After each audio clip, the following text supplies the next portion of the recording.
Hey, we're here at the haunted Logan Nunnery, known for having spooky ghosts and dead babies. We need more flashlights. That is so scary. When the Catholic Church bought it, it was just that. It was a retreat for nuns, right? In the summertime, the nuns would stay up there and they would actually put on like summer camps and things like that for the local youth. And, if you look online, there's actually some historical photographs with all the nuns there outside the swimming pool. And for some folks, it's like, oh, so that's what they did there. And for other folks, it's like, so that's what they did there. So here's where we come into the part with the legend portion of it. Okay, so when you think about folklore and these kinds of urban legends, it usually has to do with the sociology or the demographics of the area. So Catholics are not the dominant religion in Cache Valley. It's all the Mormons, right? Now, even though the LDS Church or the Mormon Church never came out with any sort of like official statement against the nuns or anything like that, the people within the church are not perfect, and so they start talking, right? Before you know it, everybody's talking and everybody's believing these kinds of things. So they hear these stories. Teenagers might go up to harass the nuns, which ultimately is why the nuns left, is because they were being harassed by the local youth. You know, there's vandalism and things like that while the nuns were still there.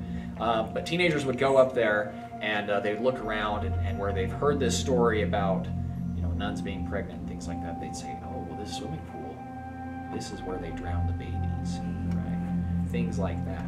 So these stories crop up and people start talking about it, and before you know it, you have a legend on your hand. So the nuns left, and then it fell into another private owner's hands, and in 1997, there were some local kids from Cache Valley. They went to all different high schools.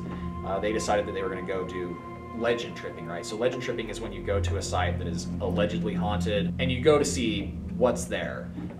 In the case of the nunnery, a legend developed that because this was a place where pregnant nuns went and they drowned their babies, that you could go there and you could see the ghosts of nuns walking around and around the swimming pool area. Supposedly you could hear babies crying, and there are cold spots around there, and there were even stories of like these demon hounds with glowing red eyes and things like that. Looks like the portal to another world.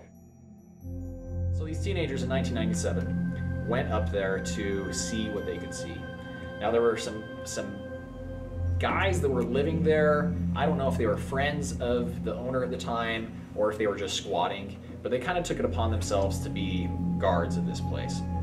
So when these teenagers went there illegally, they were trespassing, to do this legend trip, these guards gathered them up and basically they put them in the swimming pool and held them there at gunpoint and called the police.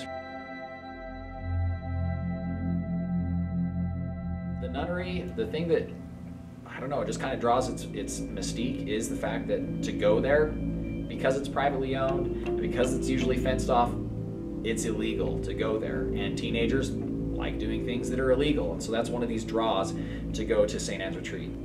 But I think one thing is for certain, that if St. Anne's Retreat stays in the condition that it is, not restored, people not living there, it will always be a place where people go legend trip. The story of the nuns will always be circulating around, and I think it's a really important piece of Cache Valley's local folklore history. So. Amen. More female Ghostbusters?